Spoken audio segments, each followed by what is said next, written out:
Hello, welcome to Trainer Tip Tuesday. I am Kelsey, your trainer, and today I'm going to show you some common mistakes people make with their squats and how you can improve upon them. So let's get started.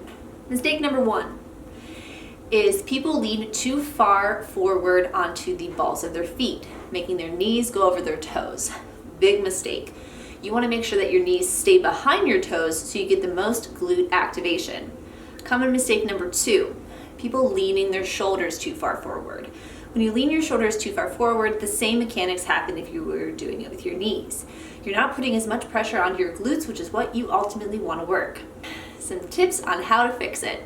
Adding a counterweight. Adding a counterweight to your squat will actually allow you to put your center of gravity farther back, putting more work into your glutes. Tip number two, if you find yourself not being able to sit far deep into your squat or you're leaning too far forward, that may come down to your ankle mobility. Do is take two books of the same size, put them underneath your heels while you do your squat. This will allow your ankles to have a little bit more plantar flexion and allow you to get deeper into your squat, working what you need to work. Alright guys, those are some common mistakes of a squat and some ways that you can fix it. Hopefully this helped, and let me know if you have any questions. Okay, bye.